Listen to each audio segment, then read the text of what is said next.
और रैयत जो है इसका, इस खेत को बोने वाले वो तो उजाड़ उजाड़ कर चले गए। अब साहब कहते हैं इत ते उत, उत ते इत रहू, यहां से वहां, वहां से यहां। जैसे सागर से सूरज पानी को वाष्प बनाकर ले जाता नभ में, बादल बनकर मंडराता, फिर चली हवाएं मानसून बादल से जाकर टकराता, बादल से जाकर टकराता, फिर गिरी वसुंधरा के तल पर बूंद बूंद सा लहराता, फिर ताल तलैया से उमड़ घुमड़, फिर ताल तलैया से उमड़ घुमड़ सागर से जाकर मिल जाता। यही परिधि में बीता, इसी परिधि में जीवन बीत रहा है, ये काल चक्र में जीवन बीत रहा है। तो यह जीवन अत्यंत दुखदाई बनकर रह जाता है। ये परिधि में जीवन बीत रहा है। साहब कहते हैं इस परिधि से निकलो। कैसे निकलोगे? इन सत दर्शन के चक्कर में पड़े रहोगे, 18 पुराण 6 शास्त्र, इनके चक्करों में पड़ोगे, इन गाथाओं के गाओगे तो ये गाथा लिखने वाले भी नहीं पाया, इनको चलाने वाले नहीं पाया, तो तुम क्या खाक पाओगे? कबीर साहब जोरदार शब्दों में कहते हैं, भाई जगो चेतो, अपने आत्म स्वरूप को पहचानो। तुम हो कौन, तुम्हारी अवस्था क्या है और तुम कहां हो, क्या कर रहे हो? अब साहब कहते हैं जो कपि डोरी बांधु बाजीगर, जो कपि डोरी बांधु बाजीगर अपनी खुशी पर आ रही। बंदर को बाजीगर मदारी गले में रस्सी बांधकर जो नाच नचाता है, किस लिए नचाता है? अपनी खुशी के लिए, अपने सुख के लिए। बंदर को छड़ी भी मारता है, रूखा सूखा भोजन भी देता है, और उससे पैसे जो एकत्र करता है उससे बढ़िया भोजन वो खुद खाता है। तो कबीर साहब ने ये भी कहा, बाजीगर का बांध रहा वैसे जीव मन साथ, नाना नाच नचाए के राखे अपने हाथ। सारे प्राणी जो है काल रूपी बाजीगर के बंदर हो गए। बाजीगर का बांध रहा वैसे जीव मन साथ। ये जीव, इसके अंदर काल का जो सूत्र है मन, मन का गुलाम है। किसका गुलाम है? तो मन का गुलाम है।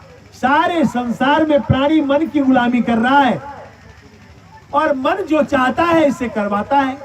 मन हो गया मदारी, बाजीगर, और ये जीवात्मा आप जो है वो आप हो गए बंदर। नाना नाच नचाए के राखे अपने आप।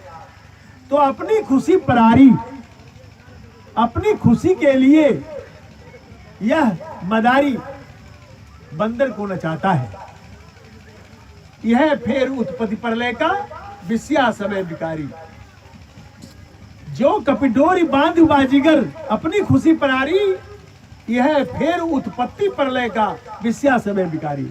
सारे प्राणी विषय सुख के लिए जीते हैं, मरते हैं। अगर प्राणी से विषय रूपी सुख को खींच लिया जाए, अलग कर दिया जाए, तो प्राणी मर जाएगा। इसी बात को साहब दर्शाते हैं यहाँ पर कि यह फेर उत्पत्ति प्रलय का, यही फेर है उत्पत्ति, सृष्टि और प्रलय का।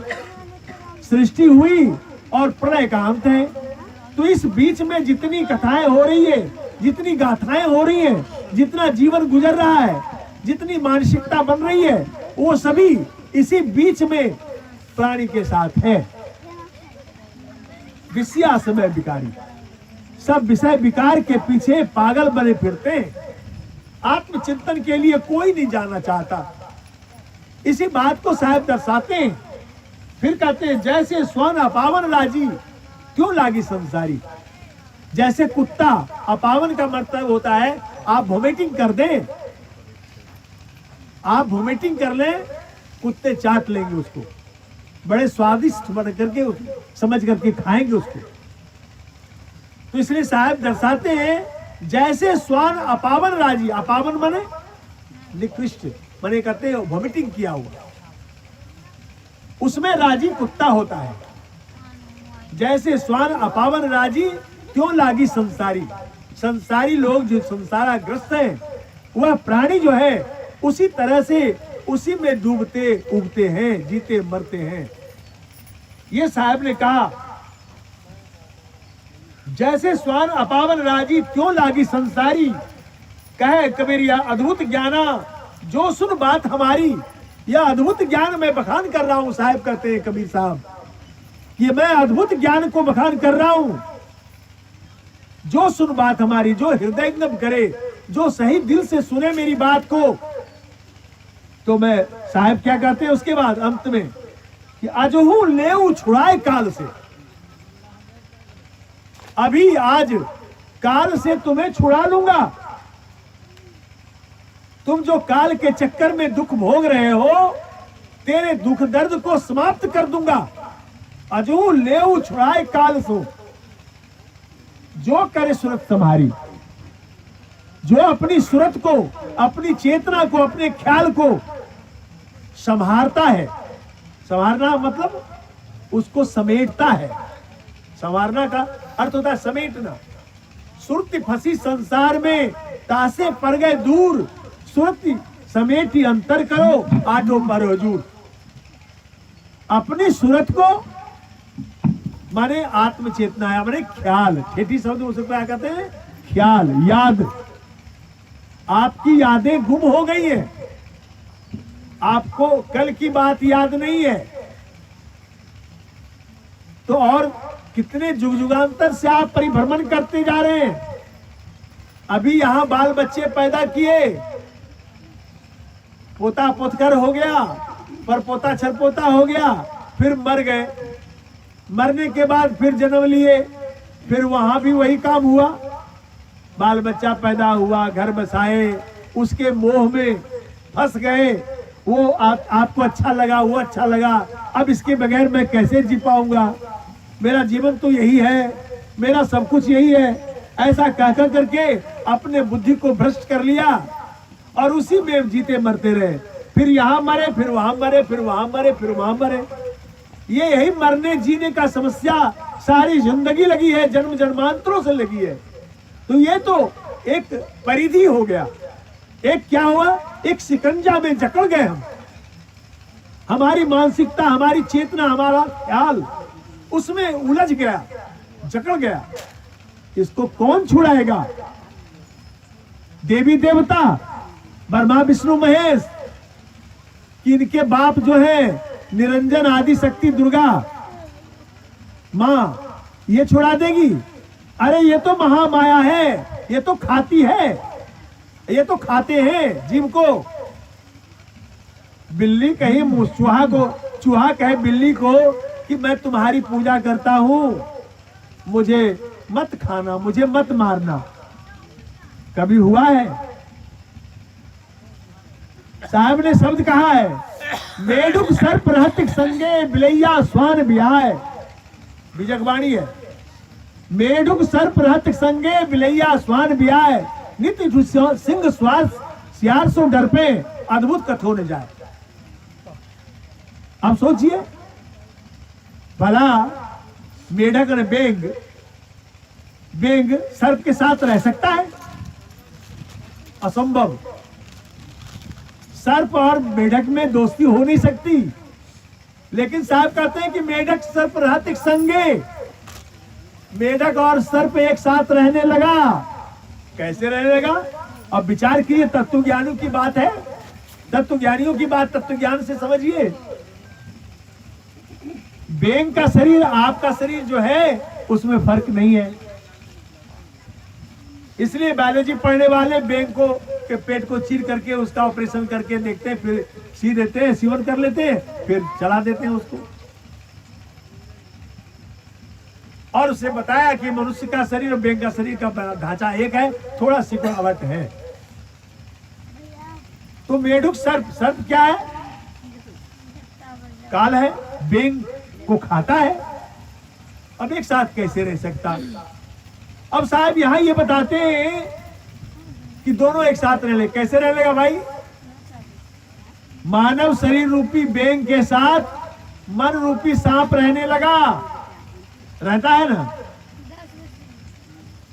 कहते हैं आप लोग कि क्रोध केचली उठी चित्त में, भय मनुष्य नागरे, सूझत नाही समुद्र सुख सागर, कहा ज्ञान वैरागरे। ज्ञान वैराग्य सब खत्म हो जाता है जब आपके अंदर क्रोध हो जाता है।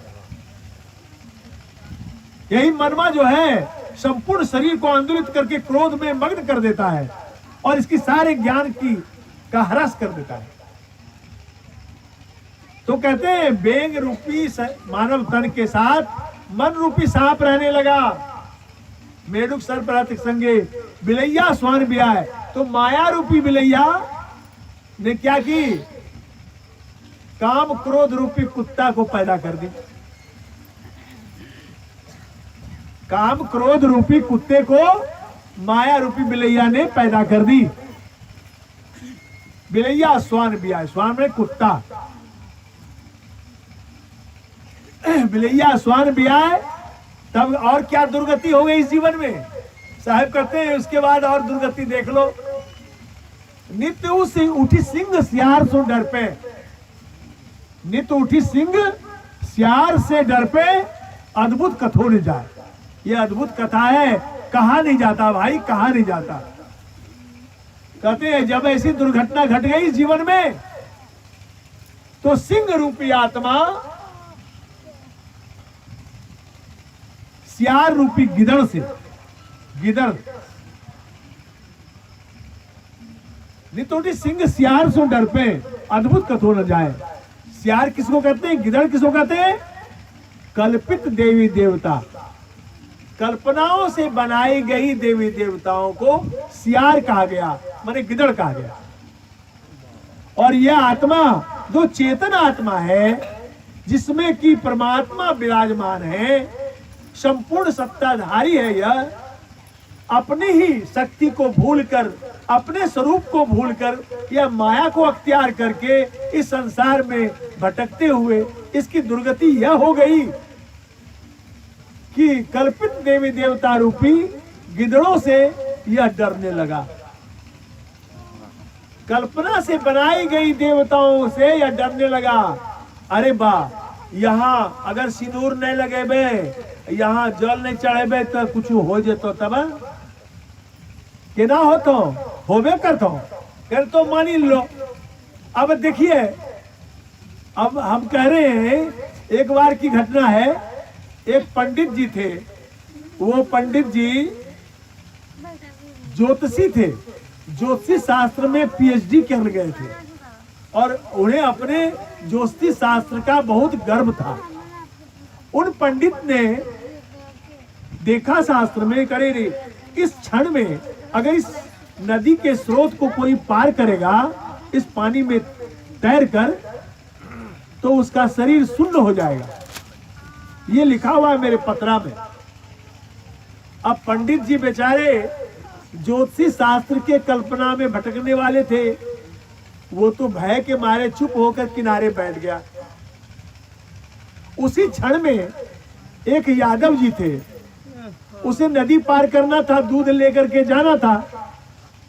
वो आओ देखा ना ताओ देखा।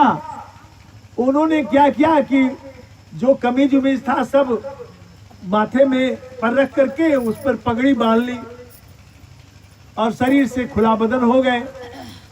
केवल अंडर पैंट पहने हुए थे और दूध, उस पर दूध का कंटर सिर पर रख लिया और पानी में तैर गए और तैर के उस पार हो गए।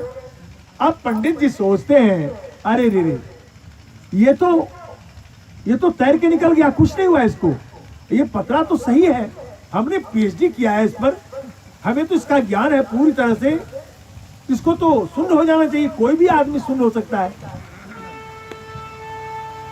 संजोग से उसी समय एक संत गुजर रहे थे रास्ते से। संत ने कहा, कहिए पंडित महाराज जी क्या समाचार है। अरे महाराज आपसे ही मुझे बात थी, आप आइए मेरे पास, मेरी शंका को दूर कर दीजिए। उन्होंने कहा क्या शंका दूर करूं? तो शंका मुझे ये है, मेरे ज्योतिषी शास्त्र में ये बातें लिखी है और मैं इसी भैंस के किनारे बैठा हूँ और एक यादव जी दूध लेकर चले गए खुले बदन, पानी में तैर कर उस पार हो गए तो आप ये बताओ कि ऐसा क्यों हुआ। और मैं उसने पंडित ने क्या किया, उसके बाद बैठे बैठे सोचा कि देखें जरा सा एक उंगली डाल करके पानी में, तो पानी में उंगली डाला तो पानी में उंगली शून्य हो गया। अब रक्त संचालन क्रिया बंद हो गई पानी में उसकी। कार्य जब उंगली हमारा शून्य हो सकता है तो शरीर भी शून्य हो ही जाएगा, इसमें कोई शक नहीं। पूरा विश्वास था उसे। तो पंडित जी से संत जी ने कहा कि पंडित जी, ये तुम्हारे विश्वास की बात है, तुम्हारे विश्वास की बात है यह। अब तुम ही बताओ पंडित कि तुम पूरा मुंह घूम करके सूर्य को अर्घ देते हो, पूजा करते हो, और मुसलमान पश्चिम घूम करके नमाज पढ़ता है।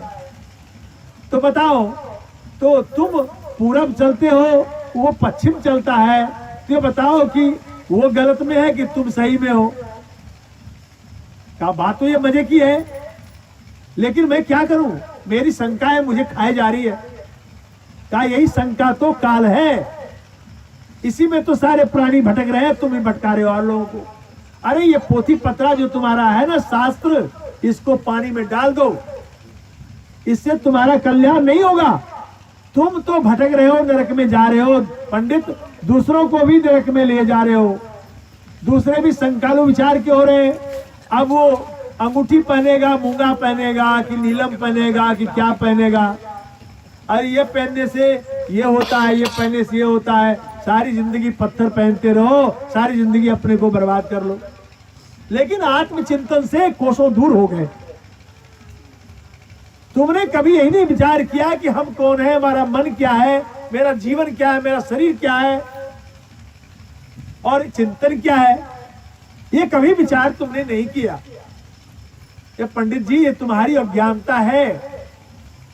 तुम अगर सचमुच में शंकाग्रस्त नहीं रहना चाहते हो, शोक चिंताओं को सदा दूर कर देना चाहते हो, तो मैं तुझे यह उपदेश देता हूं कि तुम आत्मचिंतन करो। कोई संत के पास जाओ और संतों से सम्मिलित पानी होकर के उनसे आत्मज्ञान की कथा सुनो और उनके सामने ज्ञान प्रकाश पाओ और अपने जीवन को कल्याण कर लो। अरे ये तो जीते जी की बात है, मरने की बात नहीं। मरने में किसी की मुक्ति नहीं होती है, न हुई है, न होगी।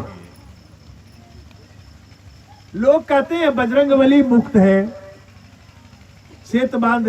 कबीर साहब ने कहा कि बजरंगबली मुक्त नहीं है, ब्रह्मा विष्णु भी मुक्त नहीं है, शिव जी मुक्त नहीं है, कोई मुक्त नहीं है। ये सब अरे मुक्ति तो जीते जी देखने की है। तुमने मुक्ति देखा नहीं, दूसरे के विषय विश्वास कर लिया कि वो मुक्त हो गए, वो मुक्त हो गए, किताबों की पढ़ी बातें। तो कबीर साहब ने कहा, तू कहता कागज की लेखी रे, मैं कहता आंखन की देखी रे। मेरा तेरा मनमा कैसे कोई रे, मैं कहता सुरझावन हारी, तू जाता उलझाई रे। तू तो उलझते जा रहा है, जीवन को इतना उलझा लिया शंका में, भय में, चिंता में, शोक में, कि तेरी जिंदगी तबाह हो गई। अब मनुष्य का काम तो धोखे में गया और अब 84 लाख जोनी का द्वार तुम्हारा खुला हुआ है। लंबे लंबे मुंह को खाया है तुमने, बकरी को खाया तो बकरी जैसा मुंह होगा अगले जन्म में। गाय बैल भैंस डंगर खाया है तो वैसा मुंह होगा, वैसे तुम भी। कहते थे कबीर साहब का बीजक में एक वाणी है कि भक्ति बिन तेली के बैल भयो, बैठत नाही साधु की संगत, नाधे जन्म गयो। भक्ति बिन तेली के बैल भयो। मैंने कहा नहीं नहीं, वो 600 वर्ष पहले साहब ने कहा था, अब साहब दूसरा बात कह रहे हैं, आप समझो तो थोड़ा सही। कहा क्या? तो मैंने कहा कि भक्ति बिन कसाई के बैल भयो।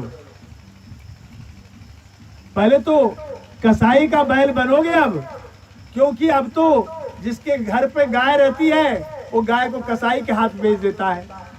दूध खाया, प्यार लिया, माँ के तरफ दूध पिलाया उस गाय ने, और उसको कसाई के हाथ उसके कूट कूट करके मरवाने के लिए, गर्म पानी डाल करके उसको तबाह करके उसकी प्राण को निकालने के लिए कसाई के हाथ डाल दिया। तो ये सब इतना अज्ञान में संसार भटक रहा है कि अपने आप ही संसार के प्राणी मौत का बुलावा दे रहा है, अपने ही दुख का पहाड़ उठा करके अपने सिर पर पटक रहा है। इसको कौन समझावे, कौन ज्ञान की बात कहे, कैसे समझे संसार के प्राणी। इसलिए कबीर साहब ने कहा, कहे कबीर मैं दुखित रहूं, मैं कौन भांति तो एक ज्ञान दूं। साहब कहते मैं दुखित हूं, किस प्रकार से तुझ में ज्ञान डाल दूं, और ज्ञान डाल दूं तो जिज्ञासा हो, तब तो यह भाव हो कि मैं जानूं, जीते जी जानने के बाद, मरने के बाद नहीं, खाली झाल बजा के जीवन गुजारने से नहीं। झाल बजा के जीवन गुजारते रहेंगे तो गई जिंदगी। जिंदगी में तो या तो भजन सुरति योग है, सुरत जो आपकी है, चेतना जो आपकी है, आपका जो ख्याल है, याद है, उस पर परत दर परत पढ़ते पढ़ते पहाड़ जम गया है। इतनी नीचे आपकी सुरत दबी हुई है। अब उस पहाड़ को कौन हटावे, उस जंजाल को कौन हटा करके दिखा दे कि तुम याद कर, अब देख ले। साहेब मिल गए तिल ओले। साहेब कैसे मिल गए?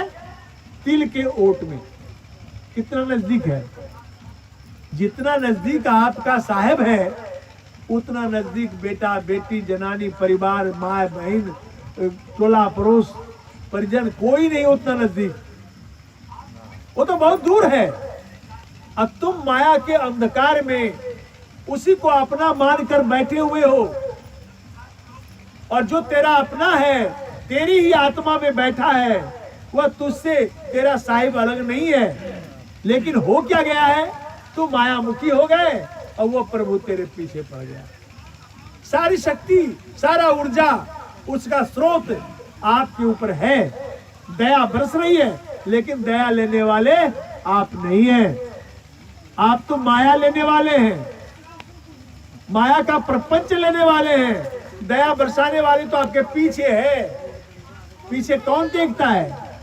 अब तो इतनी गर्हित हो गई समस्या कि इस अंधकार में लोग अपने माता पिता, भाई बंधुओं को भी भूल गए, बड़ों का आदर करना भी भूल गए, समाज में बड़े छोटे का लिहाज ही भूल गए, और इतने अज्ञान में टेढ़े बनकर के चलने लगे, इतना फूले फूले चलने लगे कि फूल करके कुप्पा हो गए।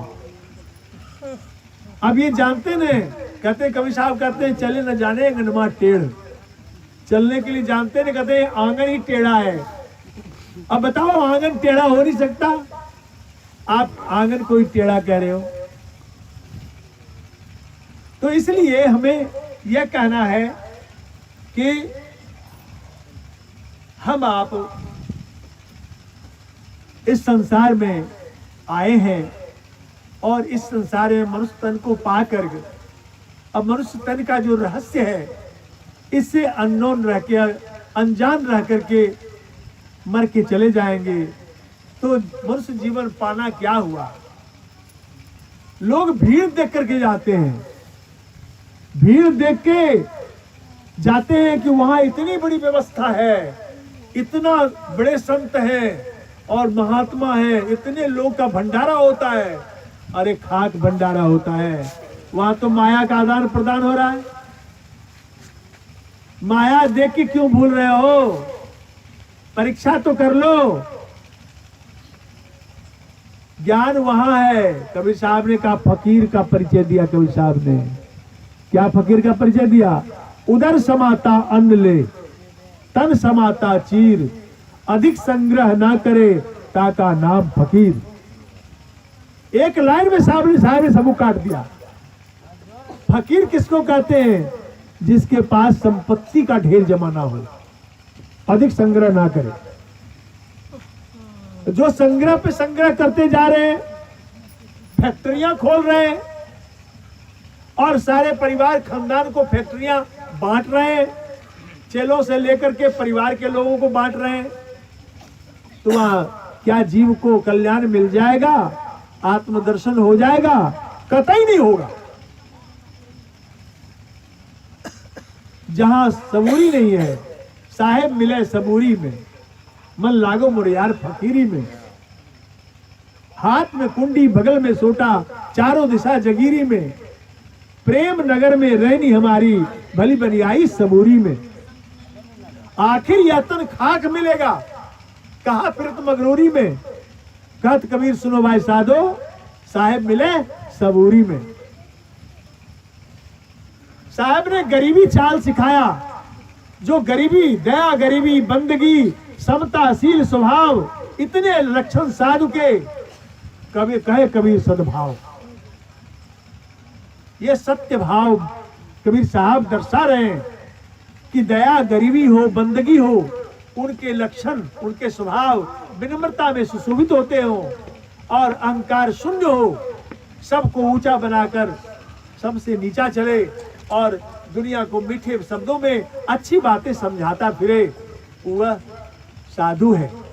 उन साधु की बात को समझें, उनकी बातों को माने और जीवन को काल से निजात पालें। यही हमारी मानसिकता है और यही हमारा विचार है। इन्हीं विचारों को लेकर हम आप सबों के सामने हाथ जोड़कर हमेशा प्रार्थना करते रहते हैं और ज्ञान संदेश साहब का सुनाते रहते हैं। अगर आपको अच्छा लगा हो उसको तो अपने हृदय में हृदयंगम करेंगे।